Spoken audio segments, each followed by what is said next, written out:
all right. I get to introduce you. If I hopefully don't mess up your name. Hello, everybody. Welcome to your measurements for a Viking tunic. We have Lady Gwlados Vachan, and I'm going to hand it over to her now. And if you put any questions in the chat, I may be just popping in and out to ask the questions because it's hard when you're in a screen share. Yes, and I will be doing some screen share, but I will also be doing some just talking, and I will also be showing you, I have an actual tunic here, like what we're going to be talking about, so I can show you that as well. And warmed up some soup. I'm just make sure you're there. So the first thing we're going to focus on is getting your actual measurements, and then if we have time to move on, we'll talk about construction. There are a lot of things in the handout that I'm probably not going to have time to cover in class. They're not requirements. They're just just historical information to help you choose fabric, things like that. So I talk about weave, color, different monetary and class statuses that were shown by what kind of cloth and stuff you could afford. I talk about all that in like an overview type way in the handout, but we probably won't have time to get into that in detail today, because this is mostly about giving you a game plan to get started on your tunic, because it's really intimidating to do your first medieval patterning project. And thank you very much. It's really intimidating to get started on your first medieval patterning project, but honestly, this style tunic is only like one step more complicated than making a tea tunic. And so this is a really great one to get your feet wet with. So I'm going to toss up my slides here. So this while we're focusing on measurements, we're going to look at these slides. Okay, can everybody see the tunic? We can see it. Awesome. All right, so this is the Boxton man's tunic, and this is the one I'm going to focus on today. There are lots of different types of early historical patterns. They all involve using geometry in amazing and ingenious ways, and honestly, I'm usually more impressed by historical patterns than I am with modern patterns that we do things very differently. So these patterns they're very efficient because they're made entirely out of squares, so there's no fabric wasted, and also they're based on your precise measurement, so it always fits, as long as you're honest with yourself when your measurements have changed. That's my one caveat to that. So as you can see, and I got this from a different Skadian's presentation, but the way she labeled this, I was like, why reinvent the wheel? She did it the way I wanted to. So this gives you an idea of the basic structure of the tunic. It has the central body or body block, like that's just the torso part of the garment. We have the sleeves attached to the sides, and those are just tubes. We have the gussets underneath, and then we have the gores. Now, there are a full 6 gores on this diagram and in Boxton man's tunic, but you can leave out the center and back gore if you want to make this project just a little bit easier. And then you don't have to do the inset gore, which can be tricky. And I will tell you, all of my tunics are only 4 gore, and I am a dancer. So if I can dance in a 4 gore tunic, you don't have a curling, skirt thing, and you want to really show off how much fabric you can afford, then you've got to do the 6 gore. One quick side note, Boxton Man is a fascinating, 14th century Swedish murder mystery, and y'all should look it up if you want to be entertained. Okay. So we're going to move on. From here. Keep this in mind, because we're going to sort of deconstruct this and be looking at it in parts. And that's why I wanted to start by showing you the full tunic labeled. All right. So we're going to start with some basic measurements. I should have made a slide for that. We're going to start with some basic measurements, and then we're going to use those measurements to do this math. So this is the part where if you have a buddy, you're going to have them help measure you. And I'm actually going to switch back out and go back to my video. Okay, because I want to show you some things. Now, it's not actually possible to measure yourself because your body is moving around in weird ways. Like, you don't walk around constantly like this. So if you make your tunic measured so that you're like this, it will never look right when you stand like this. Does that make sense? It's so you absolutely have to have a friend to help get you measured up. I am going to need apologies. I just gotta open my list.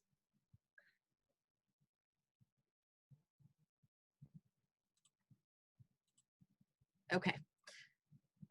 No, I don't need that. Okay, so we're gonna do the measurements. The first measurement you need is your chest, and this is your chest in the broadest part, so that would be like around your breasts if you're a busty lady.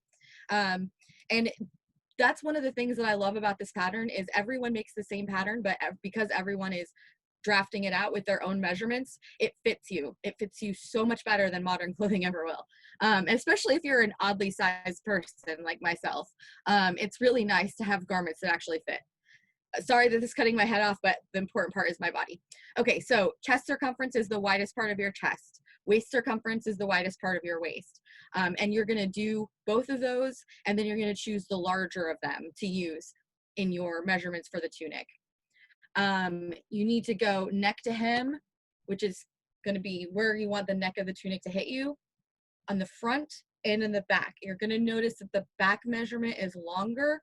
That's because our actual neck holes are not usually centered. As you can see in my Roman here, which is a completely centered neck hole, it looks just so high. And honestly, if it's not a nice soft cloth, it kind of drives me crazy having fabric right up my neck. Okay, so you do neck to the hem, and the hem is specifically how long you want your tunic to be. Now, some words on that, because that is important as far as patterning. It was gender normative that gentlemen would wear a shorter tunic for like working and doing active things, but they would still wear a long tunic in any kind of fancy situation. The long tunic was very common. You would still wear 2 long tunics, just like ladies wear 2 long tunics. The very important thing about that is that your outer tunic would not be laundered with the same frequency as your under tunic. So you could make it out of very fancy, very fragile dyes that would stay beautiful looking, because you would just basically spot clean it. And the thing that you would actually be sweating on and making and having to wash regularly is your under tunic. That's why they're always that plain light color, is because hopefully you're bleaching them every once in a while, because you have the money to make that happen. So neck to hem, front, back. So that's how you can choose if you want a short or long. And honestly, if you make the long under tunic and you're concerned about heat or something like that, ladies, it's also fine for them to make a shorter outer tunic, but there should always be a long under tunic on a lady, and there should always be an under tunic on everybody, unless you're trying to not die in Florida and then everyone wants you to live. So we do neck to hem in the front, neck to hem in the back, shoulder, or the neck hole will be slightly off center. Then we're gonna do neck to waist. And this is where you can fudge it a little. If you want, like if you think your figure looks better where it starts to, the dress starts to flare out here, and this is for men too, the tunic, you don't have dresses, but everyone has a figure and everyone's figure is better when it's flattered best. So if you like a waistline here or you like a waistline here, you can measure to what you want your waistline to be, because this is gonna be the top points of where those gores come in. So where this measurement goes to is where the garment is going to start widening out and getting more full. I'm going to try to stick to using the word garment because this is absolutely a unisex item of clothing, but if I accidentally say dress, please understand that's just because I make dresses for myself. But the same item of clothing was worn by both genders, because it's just so ingeniously made.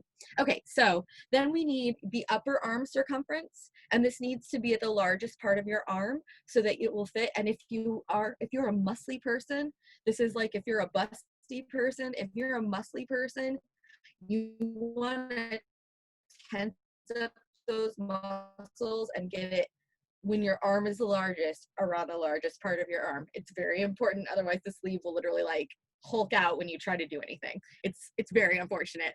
And in this case, it's a little bit like the waist. The length that you want the arm, it may not be all the way to your hand. It may be you want a shorter one. It should usually, historically, they always go just below the elbow. But no one wants you to die of heat stroke, so you should make something that fits your needs. That's really important.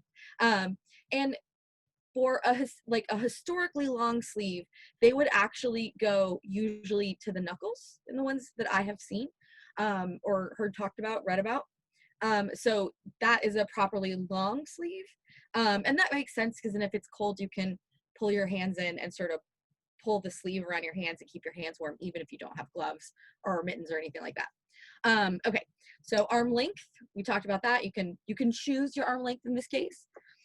So measure from your shoulder to as long as you want your sleeve to be. Now about shoulder points. So this, like, there's a bony prominence in your shoulder blade that actually feels like a little bit of a point, and you need to feel around for that spot. That's the spot that you're going to be measuring anytime it says shoulder. We have fist circumference. This is so you can get your hand through the wrist hole. It's super important. So make your hand as big of a fist as you can, measure around that. And after that, we move on to math.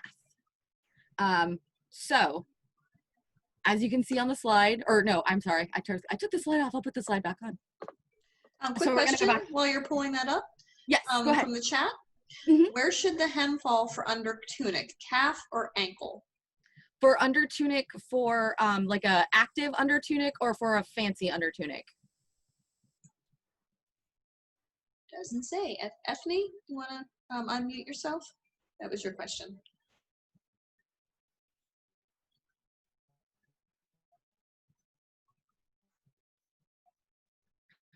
I don't know. Okay.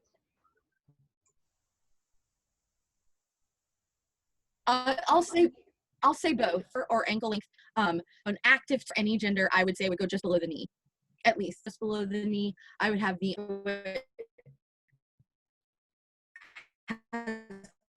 contact with your skin as little as possible, because your skin is secreting stuff, and that is all getting on your undergarment. Okay, slide. Okay, so these are the math problems that you do where you plug in your measurements, and it tells you what each of the individual problems. So once you do all that math, you'll get a set of numbers. And I'm going to go through in the rest of these slides how you plug that set of numbers in to a cutting diagram that will get you all the way to sewing your tunic. This is the part where I promised you a map. So this is, as long as it's more than like 20 inches wide, as long as it has to be at least wide enough to go shoulder point to shoulder point on you. Usually modern fabric on even big, strong guys is enough to do 2. So this is a layout for 2 widths. If it's narrow, and if the fabric is super narrow and it doesn't go more than point to point, then you'll have to do these 2 strips end to end instead of side by side like they're here. But this is your most common cutting diagram you can use for modern fabric. Historical fabric was narrower. It was just the 1 strip usually. So in this, we're sort of simulating the width to make the pattern work. So we have our body block. That's our main thing. Remember back to the box and tunic when we looked at that in the first slide. This is your main torso piece. Then we have our gores. Those are all the triangle pieces that make the bottom of the garment fuller. And we have our 2 sleeves. Those are wider at the top and narrower at the bottom. You do want them to be, fitted. They actually talk about Vikings like being so sexy that they would get their clothes made so tight that they would actually be sewn into them and cut out of them at night. So you want to show off your hard work, whatever that hard work is. So the tailored, even though this just looks like rectangles, it's still quite tailored. And the gussets, we're going to get to how they are an amazing solution to not having t-shirt fabric. So this is the whole bit of the body block. You can see your body block width, your body block length. The shoulder fold is even with where your shoulders will hit on the top points of your shoulders. And that becomes important just for marking so that you can line up your arms. So when you lay this out and you cut it, you're also going to mark the shoulder fold. You're also going to mark the shoulder fold on both the body block and on the arms so that you can line them up when you're putting it all together. The length is your neck to hem front plus your neck to hem back.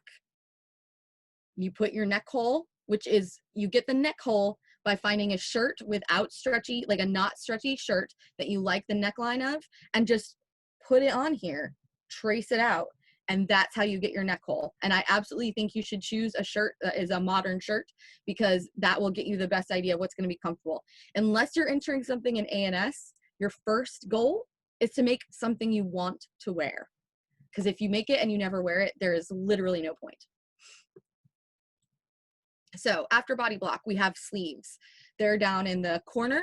The sleeves, because they have the same measurements, you can flip them for more efficiency of the fabric.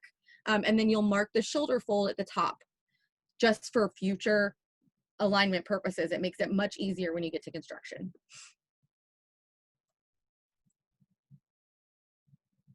All right, so the gore height is the total height minus the measurement of neck to where you decided your waist was. That's the straight side of the gore height. Don't worry about the diagonal as far as measurement, but keep the diagonal in mind. I marked it. The diagonal, the technical term for that in fabric is called the bias of the fabric. And I mention this not just so you learn cool words, but also because it's actually important in construction. The bias stretches differently than the other part. So when you sew the gores onto the body block, onto the main part, you need to make sure that you're putting the diagonal side next to the straight cut side of the torso part. If you put two diagonals together in one seam, that seam will stretch and you'll get a weirdly deformed hem, unless you're going for that. The gussets can be done in more than two ways, but two basic ways. Doing them as a full square is more historical, but you can also cut that square into two triangles, which is what is recommended in the handout that I got the tunic, the box and man tunic diagram from. It's less historical. It does make it a little bit easier to do a big long seam up the side. So if you're machine sewing, that is definitely a good corner to cut. And it looks basically the same, except for when you have your arms up in the air and you're showing people your armpits, which is not often. But if you're going for A&S, full square is the best way to go. I like to hand sew because the square makes some weird joints. So that's the total cutting diagram. And now just to help visualize, looking at that, we talked about the measurements.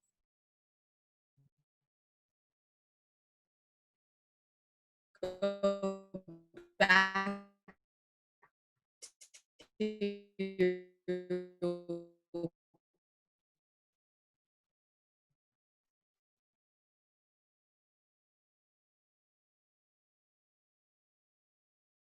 tunic. So I'm going to show you on this tunic that I have here some of the construction parts. The main one that really seems to throw people is the gusset.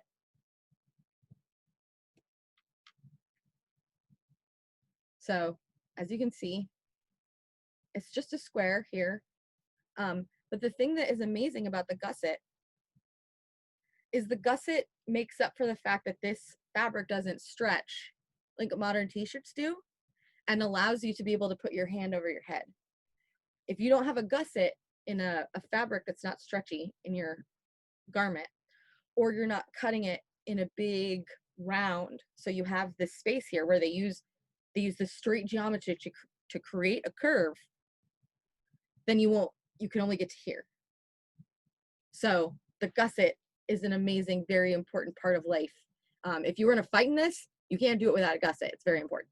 So it's not necessary to make them square. It's not necessary. I think I packed it away because it is not the historically accurate example, but I've even seen where people will just attach the triangle part to the sleeve on each side. So they just add the triangle as a little like thing. You have to change the cutting diagram entirely, but it does make it easier to sew on a machine. So those are some things. It's very obvious when you're sewing in this tiny square, in this tiny armpit, where you'll have 3 different seams come to meet. It's very obvious that this pattern was made to be sewn by hand. It also works really well on like a foot pedal machine because you can control the speed perfectly. So I'm looking for one of those. But I would rather do it I will machine sew an entire garment and then stop and hand sew the armpit gusset because it's just a big complicated mess. Okay, so gores are also interesting and odd and not a thing that we're necessarily used to thinking about the construction of. So in the 4 gore option, which is, like I said, I only have 4 gore options and it works out fine for me. You have them right here. You have the point and you just slip the point into the seam, the side seam. And what actually works the best is if you lay out your body block, you attach the arms, you attach the gussets to the back of the arm and the side, and I mean pin it and sew it, like 1 set of pieces at a time. Sew on your arms, sew the gussets to the back side of the arm and to the back side of the tunic where it's going to come together. And then after that, sew on your gores and then fold the whole thing in half, sew it up the sides. You can finish the neck you can do that first. Like if you want to do neck step 1, you can do neck step 1 because then you can try it on before you seam up the sides, which if it's your first one, that's handy. Then after that, you move on to hemming at the bottom and finishing the neck if you haven't done that, and hemming the sleeves at the end. And you can do all of that with just a simple running stitch.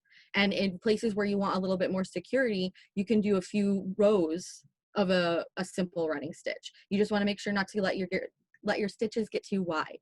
A lot of historical garments were made with a running stitch and not a lot of fancier stitches, even though we sort of have the impression that they would have a lot of fancier stitches.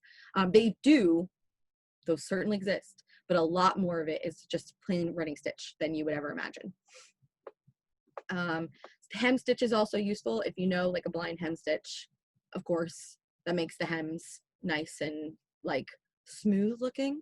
And that was a historical stitch, but you can do it just with the running stitch and it looks just fine. Honestly, if I was going to do everything with just a running stitch, I would choose a contrasting thread and just go with it and use that dash mark as like a recurring decorative motif. I think it would look really rad, honestly. So that's another thing to think about when you're decorating is that you don't necessarily, here we are, camera. So it's actually a really fun way to kind of rethink how you're deploying the decoration. Like you're not just like putting a dog face in the middle because you want to show people a dog face. Like you're doing trim around the neck, you're doing trim around the wrists or around the arm openings, and you're doing that as much to decorate as to reinforce those openings that get a lot of stress and wear and tear, and also probably need a lot more washing and stuff like that. I powered through that. I'm impressed with myself. Does anybody have any questions? If not, I can move on to trying to cover some of the stuff about fabrics, but I'm happy to answer questions first about construction, because I want you to walk away from this feeling confident about making a tunic for yourself. Go. With the lucid classes that I teach, we've also found that application of lucets can be used like embroidery by doing a simple whip stitch over that. So like putting that dog face on there, you can do that with lucid cord, and put your device on there if you wish, or something like that. Yeah, you do find a lot of and again, the first thing is to make something you want to wear. So and I actually made sure to put this in the handout because I think it's very important that you remember that the most important thing, unless it's an A&S entry, and that it's a whole different thing. If you're making a tunic to wear a tunic, you want to make a tunic you want to wear. So absolutely go for it. Historically, most of the decoration actually occurs exclusively on the openings of the garment, for lack of a better way to put it. And in some places, it was actually a superstition that those openings in the garments would allow demons to get into your clothes. So you should definitely protect them. And in those places, they have protective embroidery patterns that they put on their clothing. And I am talking about Eastern Europe, in case you didn't know. So yes, they did have short sleeve tunics. Like I said, they would usually, a short sleeve tunic would still come to just below the elbow at its shortest. And a short tunic would come to just below the knees. And if you want to be really proper, it would be just above the knees, even when you're sitting. People talk about protruding knees being grotesque and low class. So if you want to be really courtly and exact. Was there another? Enya recommends an awesome video about machine sewing gussets by Morgan Donner.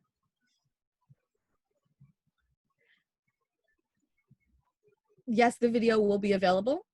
And there's also my email address on the handout. And let's see. Okay. I really like running stitch. It's nice and simple, and I just make little small stitches, but I also chain stitch is fun because it's pretty common medievally, and chain stitch is also a little bit more decorative.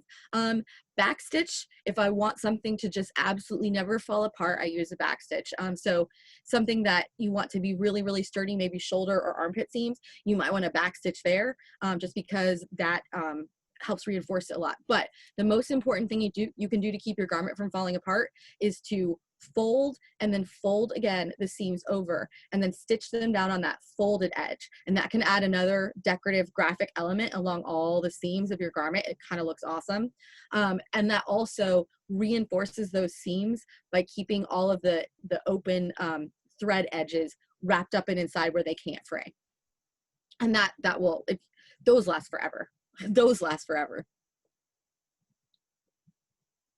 I have not seen a no sleeve tunic. The only no sleeve kind of garment that I've seen are the Norse aprons and then the sideless surcoats, as far as European garments. You should not die in the heat though. So if you want to make a sleeveless one, all you would just leave off the sleeves and the gussets and just make the body block and stitch up the sides to where it's comfortable for you. And you should absolutely do that rather than die of heat exhaustion, or even have your ability to enjoy our outdoor activities inhibited by heat. We know we're in Florida.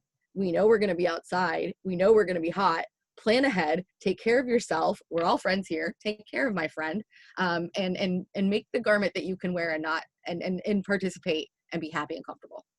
That's 100% the most important thing.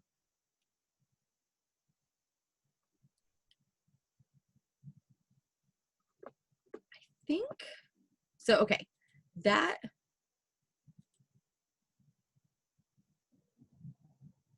Yes. Thank you very much. That is a good point. Yes. So the original sideless surcoat, thank you for pointing that out. The original sideless surcoat came from fighting, and it was a mostly masculine or fighting oriented garment. And that's something I like to point out.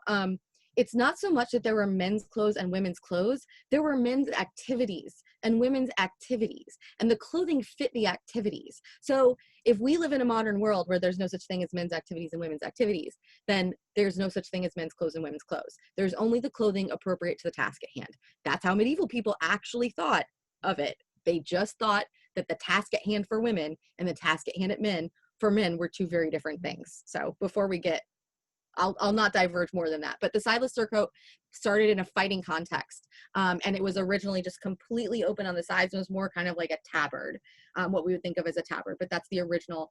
And then that evolves into the sideless surcoat, which has originally a higher, it's almost like a sleeveless dress, and then it moves slowly down till you get that very, very suggestive gates of hell sort of style.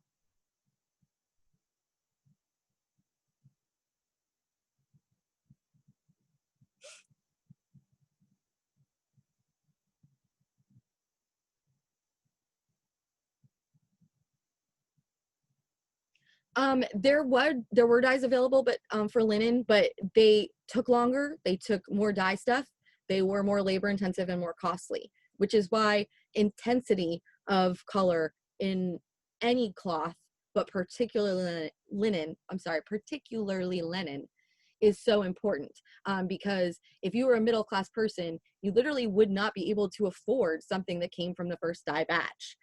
That would be out of your price range like forever, and there might even be laws saying you couldn't wear it. So especially after the Black Plague, they became really big on sumptuary laws, and making sure that you could tell what class people were by how they looked. That was the medieval mind thought that God made everyone to be in a place. So it was very important that you could look at someone and determine what God's place for them was by their clothing and their attitude and the way they behaved, and a lot of other external sort of markers. But that was sort of the reason that it was such an intense need in their mind to have these sort of markers for class.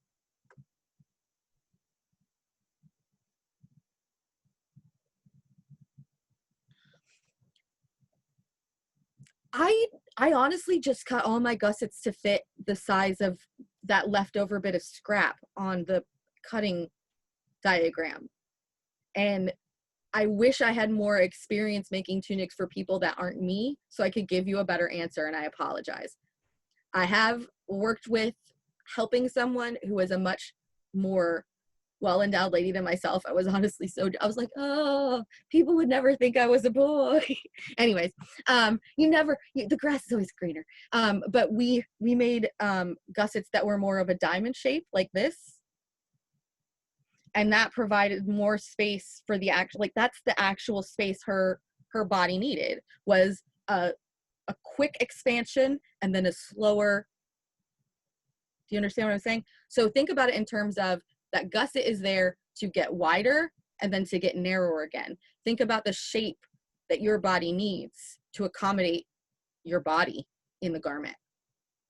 So that might help. It's more of a visualizing thing.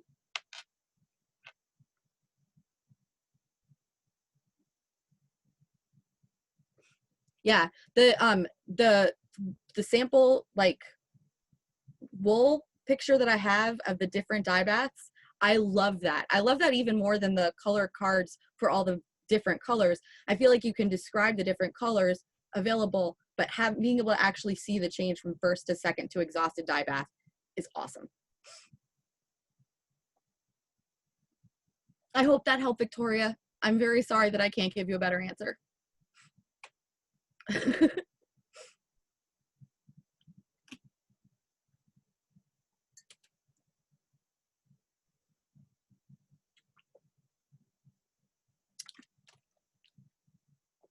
But the part of making it visually apparent of your class is very important for them, for that to be readily apparent, which is why you would want to show off. If you had money, it's not just about showing off the way we think of it. It's also about making it clear that God has ordained you to be a noble. God has ordained you to have this special privileged place, and all the power that you have because God gave it to you. And that's basically the medieval worldview. And that's a theocratic society for you. But so it's very important for you to manifest that, that power and the privilege that God has given to you by your birth, by showing all these external, and even to the point of thinking that it was somehow wrong to not do it, or that it would, the lower classes would suffer if the upper classes weren't beautiful and didn't engage in enough pageantry. So you would definitely want to make your outer gowns as beautiful, as sumptuous, and as full, like with all those gores, all that fabric. Just having more fabric is a sign of status and wealth.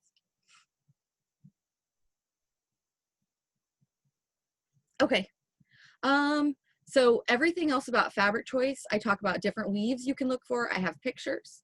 I have a guide to colors, an example of the first bath, second bath, and exhausted dye baths, which is super important for adjusting to different classes in your appearance. You should make whatever you want, though. If you want a pale pink dress to wear when you're the princess, who cares? Make yourself whatever you want. I think it's important that you be comfortable and happy. And when you want a pretty new garment, you shouldn't settle for less. Pale pink is period. It is. I'm just saying, like, a princess or someone very high status would wear a bright pink. But if you want to wear pale pink, even though you're the richest lady in the land, you have your pale pink dress. No, herringbone is done in 2 colors. Herringbone is actually, like, the most simple form of pattern that would be done in early cloth was to actually like weave it in, at least in the European context.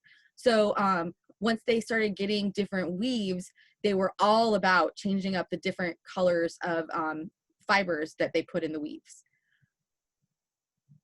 So like stripes are how you spice up a plain weave, or a plaid.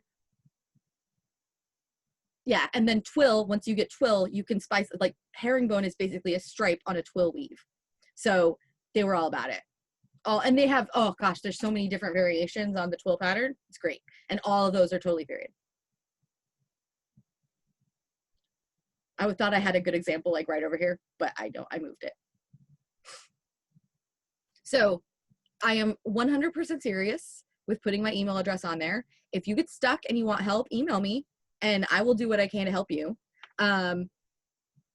Especially if you get kind of like scared and stuck in the middle. I mean, we can always Zoom and you can show it to me. I can talk you through it. There's one of the first things my Laurel taught me was, and not when she was my Laurel, but just when she was my friend in medievaling, was don't struggle. You have a kingdom full of lifelines. Don't struggle. There's people to reach out to. That mine are about 3 or maybe 2.5. So 4 inches does seem about right for someone of a normal adult body size. I'm a weirdo, weird little midget. All right. Thank you guys oh so very much for coming. This has been awesome. And I hope I've helped you be a little more confident. I hope I can help you be a little more confident in going forth and making yourself a truly medieval style garment.